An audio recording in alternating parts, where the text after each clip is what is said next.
पिछले कुछ दिनों से आप सोशल मीडिया पे काफ़ी वायरल हो रही हैं क्योंकि आप पे एफआईआर दर्ज हुई है पहलगाँव वाले आतंकी हमले में। तो मैं आपसे जानना चाहती हूँ कि कौन है वो नेहा सिंह राठौर? कहाँ से आती हैं? कहाँ से ताल्लुक़ रखती हैं? थोड़ा अपने बारे में बताइए। हाँ, मेरा नाम नेहा है, नेहा सिंह राठौर और मैं बिहार से हूँ। बिहार में भभुआ ज़िला, वहाँ पे एक रामगढ़ प्रखंड क्षेत्र है। उस रामगढ़ थाने क्षेत्र में आता है एक जंदाहा, बहुत छोटा-सा गाँव है। बिहार के एक छोटे से गाँव से आती हूँ और बहुत साधारण सी लड़की हूँ और उत्तर प्रदेश में ब्याह-शादी हुआ है मेरा।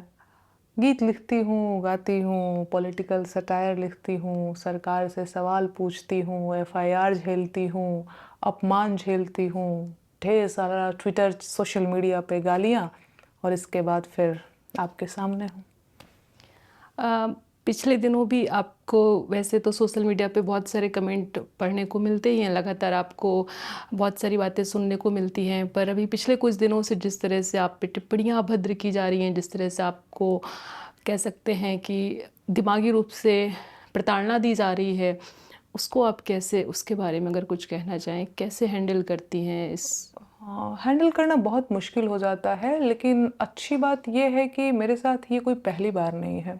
मुझे लगता है कि अब मैं काफ़ी ढीठ हो गई हूँ, काफ़ी ज़्यादा कॉन्फिडेंट हो गई हूँ। मैं पिछले 5 सालों से यही झेल रही हूँ, मैं ये बोल सकती हूँ। चाहे वो यूपी में काबा के दौरान की बात हो या यूपी में काबा पार्ट 2 जब मैंने गाया, जब वो कानपुर देहात में दीक्षित परिवार के ऊपर डीएम साहब ने बुलडोज़र चला दिया और उसके बाद जो एफआईआर दर्ज हुआ, भद्दी गालियाँ और मेरे बारे में जब सरकार मेरे सवालों का जवाब नहीं दे पाती है, तो अपनी एक ट्रोल आर्मी को मेरे पीछे लगा देती है कि जाओ, क्योंकि ये लड़की है। लड़कियों को हतोत्साहित करना बहुत आसान है मैम, आप भी महिला हैं, आपको पता होगा। पुरुषों की ट्रोलिंग अलग तरीके से होती है। महिलाएं, क्योंकि उनको लगता है कि घर द्वार के लोग ही बोल देंगे कि क्या कर रही हो, लोग ऐसी गालियां दे रहे हैं। जैसे मेरी माता जी को आज बहुत सारे फ़ोन गए हैं, वो परेशान थी कि क्या हो रहा है, लोग मुझे, माता जी को भी गालियां दे रहे हैं लोग, माँ बहन की गालियां। और मेरे बारे में पता नहीं कोई हॉस्टल कांड उड़ा दिया है कि ये तो कोई हॉस्टल कांड वाली है, गंदा गंदा फोटो।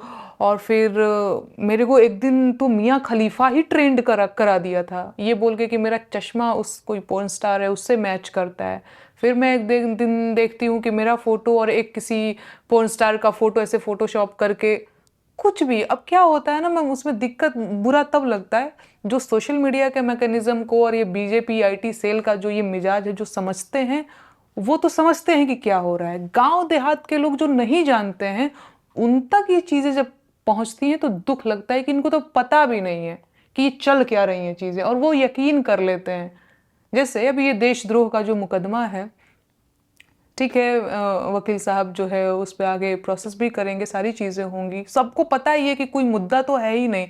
लेकिन मुझे इस बात से लगता है कि बताओ, वो जो लोग हैं, जो मेरे गांव देहात के लोग हैं, जिनको बस एक खबर पता चलेगी, दूसरी खबर इसलिए नहीं पता चलेगी क्योंकि इंटरनेट वहाँ चल नहीं रहा है, तो पूरी खबर वो सुन भी नहीं पाए कि पूरी खबर थी क्या, तो उनको तो यही लगेगा ओह ये तो देशद्रोही है। तो ये जो मेरे खिलाफ जो एक षड्यंत्र करने की कोशिश करते हैं, तो इसका बहुत बुरा लगता है।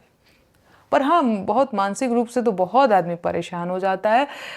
लेकिन ठीक है, धीरे धीरे मैं बहुत ज़्यादा ढीठ और कॉन्फिडेंट भी होती जा रही हूँ, मैं ये भी कह सकती हूँ। लेकिन परेशानी तो होती है मैम, कितना भी कोई कह ले कि नहीं ठीक है, नहीं ठीक है, होता है, परेशान हो जाता है आदमी। हमने आपके सोशल मीडिया पे देखा कि जिस दिन से आपके ऊपर एफआईआर दर्ज हुई है, जिस वीडियो की वजह से एफआईआर दर्ज हुई है, उसके बाद आप लगातार वीडियो बना रही हैं और जो आपकी सवाल करने की प्रवृत्ति है वो और ज़्यादा मजबूत हुई है। आप लगातार अलग अलग तरीके से सवाल कर रही हैं। एक आपने वीडियो शेयर किया है कि क्या हम इस्तीफ़ा दे दें, हम गृह मंत्री हैं। तो ये कैसे हो पाता है, मतलब कैसे कर पाते हैं आप? इसलिए हो पाता है क्योंकि सबसे पहली चीज़ कि हमारा देश, हम भारत में रहते हैं, लोकतांत्रिक देश है। आज तो बल्कि मैं ये सोच भी रही थी कि एक लोकतांत्रिक देश में सरकार का मन इतना कैसे बढ़ गया है भैया कि वो जनता को डराने लगे। उसे जनता से डरना चाहिए ना, इतना कैसे आपका मन बढ़ गया? हम ही बनाए हैं आपको, जहाँ पे आप बैठे हुए हैं, आप हमारा ही वोट मांगने आते हैं। जहाँ पे बोलते हैं एक एक वोट, तो वही एक वोट मैं भी हूँ। आप मुझे कैसे डरा सकते हैं? या तो आप बता दीजिए कि अब नहीं भैया, लोकतंत्र का कोई मतलब नहीं रहा, हमको तो लग रहा है कि भैया लोकतंत्र में सवाल पूछा जाता है, हम पूछ रहे हैं। तो ये ताकत जो है ये मुझे संविधान से मिलती है, और हमको पता है कि अभिव्यक्ति की आज़ादी जो है ये मेरा मौलिक अधिकार है। तो मैं पूछ रही हूँ आपसे सवाल, और कुछ मैं देशद्रोह और राजद्रोह और बहुत बुरी बात मैंने नहीं कर दिया हुआ है। आप पर जो एफआईआर दर्ज हुई है उसे आप कैसे देखती हैं? क्यों दर्ज हुई है? किस एंगल से देख अच्छा, रही हैं एक और चीज़ जो मैं आपको बता दूं, उसमें एक हुआ क्या कि मैंने अपने ट्विटर पे कुछ वीडियोस वगैरह जो शेयर किए, पाकिस्तानी किसी ट्विटर हैंडल ने उसको उठा करके शेयर कर दिया। तो मैं ये कहती हूँ कि सोशल मीडिया की कोई सीमा तो है नहीं, वो तो सार्वजनिक है। अब कोई लंदन में मेरा वीडियो शेयर कर दिया, कोई अमेरिका में शेयर कर दिया, कोई पाकिस्तान में शेयर कर दिया, इसमें मेरी कोई गलती नहीं है, इसमें मेरा कोई वश भी नहीं है। दूसरी चीज़ ये कि पाकिस्तान में ये बड़ी छाई हुई हैं, पाकिस्तान में ये बहुत फेमस हो रही हैं, तो पाकिस्तान में तो पाकिस्तान वाले तो विराट कोहली को भी बहुत पसंद करते हैं, महेंद्र सिंह धोनी को भी बहुत पसंद कर, सचिन तेंदुलकर को लोग पसंद कर रहे हैं, या फिर लता मंगेशकर जी को भी।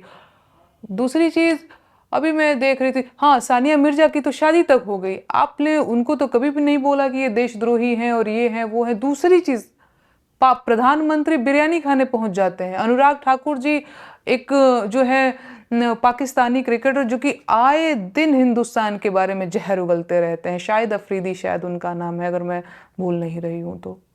आप लोग करें तो सब ठीक है, अब मेरे साथ कुछ हो जाए तो भैया ये तो देशद्रोही है, देशद्रोही है। अरे भैया, मेरा कोई कनेक्शन नहीं है पाकिस्तान से।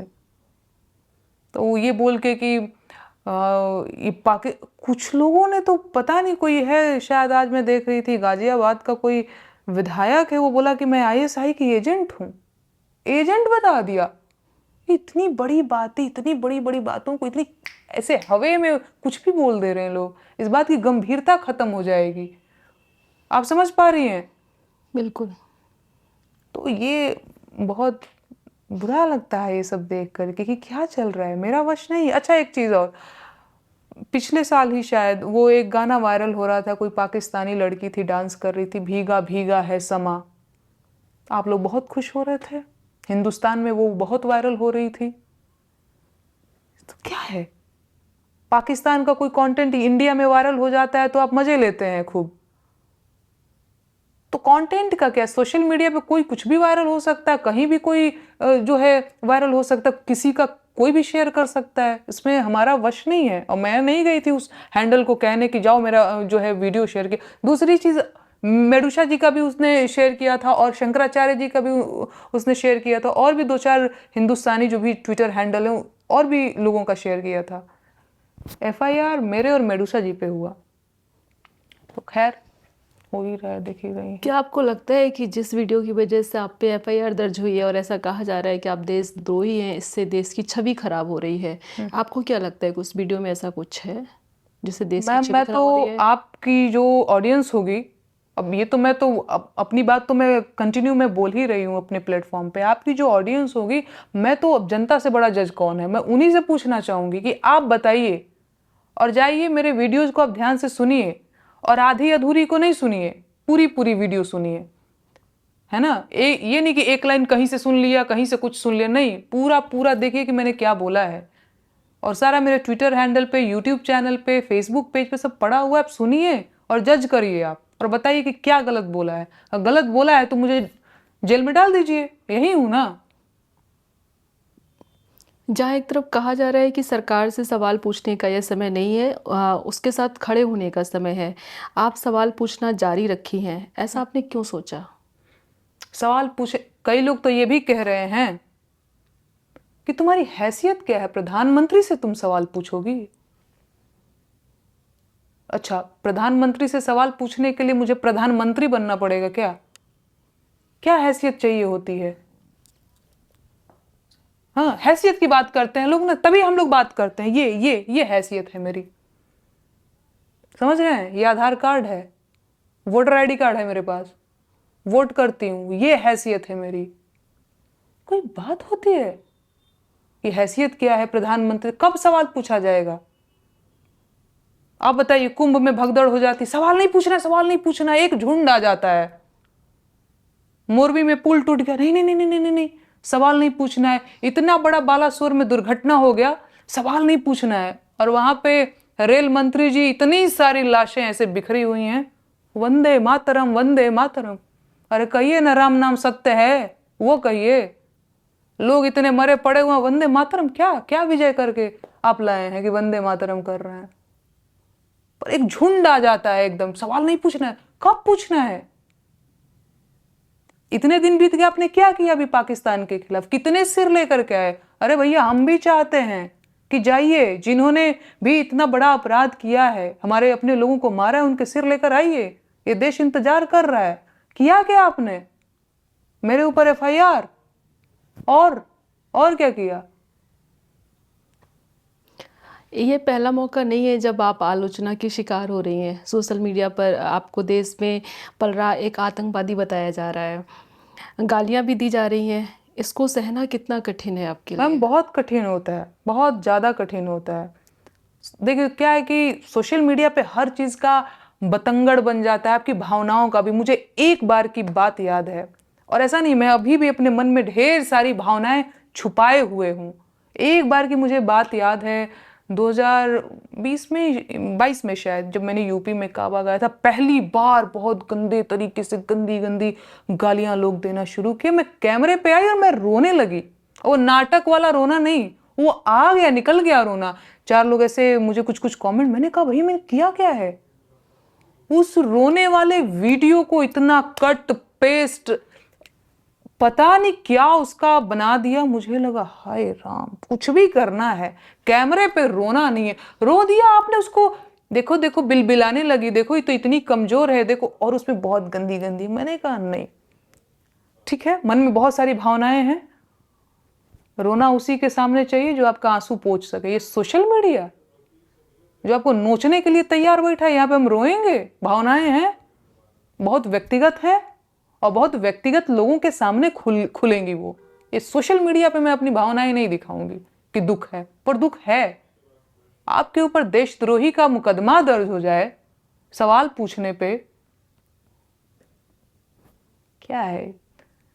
अभी आपने बताया कि आपकी माँ को फ़ोन गया और उनको कई तरह से लोग गालियाँ दे रहे हैं। तो निश्चित तौर पे परिवार पे असर तो पड़ता ही है, जब आप पे असर पड़ता है तो माँ मेरी आज बता रही थी, मैम सॉरी आपको मैंने टोका, आज मेरी माता जी का फ़ोन आया था, तो उनको कोई रिपोर्टर, वो बिहार में रहती है, उनको कॉल किया, तो उनसे पूछा कि कहाँ है नेहा जी? तो उन्होंने बोला कि अरे उसकी शादी हो गई, वो यहाँ नहीं रहती है। तो कहाँ रहती हैं? दिल्ली में रहती हैं कि इस्लामाबाद में रहती हैं? मैंने कहा क्या क्या बोला? पत्रकार आदमी ये बात कर रहा है? बोले हाँ। मैंने कहा इस्लामाबाद ये तुमको पता है ना, इंडिया में नहीं है, वो पाकिस्तान की राजधानी है। तो ले बच्चिया ऐसा ही बोलत रहल हो पत्रकारवा, यही बोली है मेरी माता जी कि दिल्ली में है। अच्छा, लोगों को पता है कि शायद मैं दिल्ली उल्ली में रहती हूँ, तो दिल्ली में है कि इस्लामाबाद में है? ये पत्रकारों की तो भाषा है। इतने बड़े चाटुकार हो गए ये पत्रकार, इनको कुछ बोल दो तो। अभी ये कोई पत्रकार, खैर छोड़िए, जाने दीजिए, उसमें मैं नहीं आऊंगी। ठीक है, आप कुछ अभी आपने बोला कि अभी की जो मीडिया है, जो अभी के पत्रकार हैं, वो इस तरह से सवाल करते हैं, इस तरह से पूछते हैं। तो अभी की जो मीडिया कवरेज हो रही है, उससे आप कैसे देखती हैं? अभी की जो मीडिया कवरेज है, मीडिया एक चैनल वाला था, उसको तो मैंने फ़ोटो भी सेव किया हुआ था कि हो गई पाकिस्तान हिंदुस्तान की लड़ाई, लो जीत गई इंडिया। मैंने कहा कब? ये कहाँ हुआ? मुझे कुछ पता ही नहीं चला। इंडिया पाकिस्तान लड़ गया, इंडिया की जीत हो गई। ये मैं ही नहीं अपडेट हूं कि ये कहाँ हो गई, कब लड़ाई। मैडम आप हंस रहे, आप सच में, मेरा फोन उधर है, मैं आपको दिखा देती। यही लिखा था उसने। आए दिन सीरियसली लेना लोग बंद कर चुके हैं मीडिया को। लोग टीवी देखना बंद कर चुके हैं। लोग अब टीवी उवी नहीं देख रहे हैं, है ना। एक आध दो स्वतंत्र पत्रकारिता करने वाले लोग एक आध दो चैनल देख रहे हैं। आप समझ रहे हैं इस बात को? टीवी देखना लोग बंद कर चुके हैं। उससे बढ़िया लोग कह रहे हैं कि हम तारक मेहता का उल्टा चश्मा देखेंगे। तो ये हाल है मीडिया का फिलहाल। हाँ, जैसे कि आपने बताया कि परिवार पे फिर हम वापस आते हैं आपके, कि कई बार आपके पति को भी निशाना बनाया जाता है। माँ को भी आपने बताया कि फ़ोन करके किस तरह से बातचीत की जाती है। तो इतना खुलेपन से बोलना, इतने खुलेपन से अपनी बात को रखना, क्या परिवार आपको इजाज़त देता है इसकी? देखिए अभी तो मेरी शादी हो गई है। देखिए मैं जब अपने मायके में थी तो हाँ, मैं ये कह सकती हूँ कि माताजी काफ़ी मेरी इन सब चीज़ों को लेकर के थोड़ा-सा उनका था प्रतिबंध कि नहीं बेटा ये नहीं करना है। लेकिन जब क्योंकि मैंने अपने मनपसंद लड़के से शादी किया है, हिमांशु जिनका नाम है, हम दोनों ने एक-दूसरे को पसंद करके तो उनको मेरा स्वभाव पता है, मेरे को उनका पता है। अब जब यूपी में काबा पार्ट 2 जब गाया था तो हिमांशु जी की नौकरी वाला भी प्रकरण शायद आप लोगों को पता होगा, उनकी नौकरी छीन ली और भी बहुत सारी चीज़ें हुई। तो मैं भी कहती रहती हिमांशु तुझे कोई परेशानी? वो बोलता नहीं, हम प्रेम करते हैं एक-दूसरे को तो हम साथ हैं। मेरे ससुर जी भी बड़ा बहुत, बहुत ज़्यादा अब सोचिए कि अगर मेरे पीछे स्तंभ की तरह मेरा परिवार नहीं खड़ा होता तो शायद इतना आत्मविश्वास के साथ मैं नहीं बोल पाती और ये एकदम ठीक बात है। अब कोई मेरा पति बोल दे कि नहीं तुम क्या कर रही हो, तो घर में लड़ाई करूं कि यहाँ पे आकर के कुछ बातें करूं। तो अभी आपने देखा वो तो कि पानी पी लो, कुछ खा लो। अभी आप लोग जब चले जाएंगे तो बोलेगा नहीं ग्लूकोन डी पी लो, तुम थक गई होगी। तो उतना ख्याल रखता है मेरा, वो स्तंभ की तरह खड़ा है मेरे पीछे और मेरा परिवार। आप एक लोक गायिका हैं। इस देश में बहुत सारी लोक गायिकाएं हैं, पर वो चुप्पी साधे हुए हैं, सरकार के पक्ष में बोल रही हैं। वो लोग आपने गायिकाएं नहीं, वो सरकारी गायिकाएं हैं मैडम। हाँ, आपने बोलना क्यों चुना? बोलना क्यों चुना? क्योंकि सब चुप हो गए। मैं तो गीत गा रही थी, है ना? मैं तो लोकगीत गा रही थी। अचानक से मुझे बोलना क्यों पड़ा? क्योंकि मैंने देखा कि मीडिया चुप हो गया है। मीडिया जो है चौकीदार का दास बन चुका है, चाटुकार बन चुका है। तो मैं क्या करूं? मुझे तो बोलना पड़ेगा, किसी को तो बोलना पड़ेगा। हर आदमी चुप ही हो जाएगा तो बोलेगा कौन? फिर तो इस तरीके से लोकतंत्र खत्म ही हो जाएगा। एक आदमी रहेगा जो सब पे शासन करेगा और बाकी सब चुप, जी हुजूरी करेंगे लोग। तो ऐसे तो चलेगा नहीं ना सर। इसलिए मैंने बोलना चुना। जब सब चुप हो जाएंगे तो किसी को तो बोलना ही पड़ेगा ना। आप पे आरोप लगते हैं कि आपका कहीं राजनीति में जाने का इरादा तो नहीं है? राजनीति में आना कोई बुरी बात नहीं होती है और राजनीति से मेरा बहुत दुराव नहीं है। फिलहाल राजनीति में आने का मेरा कोई मन नहीं है। नहीं तो राजनीति में आने के लिए करना क्या रहता है? एक पार्टी का पटका पहनना रहता, हो गया, आ गए राजनीति में। इतनी बड़ी बात नहीं होती है। अभी मेरा मन नहीं है, सोचेंगे लेकिन। बस इस वीडियो के अंत में एक आखिरी सवाल, इस एफआईआर को आप कैसे देख रही हैं? आपको जिस तरह से चुप कराया जा रहा है, जिस तरह से आपको मानसिक रूप से प्रताड़ित किया जा रहा है, जिस तरह से आप पे देशद्रोही कहा जा रहा है, जबकि आपने खुद एक वीडियो में बताया कि आपके परिवार के 14 लोग सेना में हैं। इस प्रकरण को तो मैं देख रही हूँ कि मुझे मानसिक रूप से जो है परेशान करने की पूरी कोशिश की जा रही है, लेकिन मैं अपनी बात रखती रहूँगी और लगातार बोलती रहूँगी और मैं लड़ूँगी और पूरी उम्मीद है मुझे कि मैं लड़ूँगी और मैं जीतूँगी।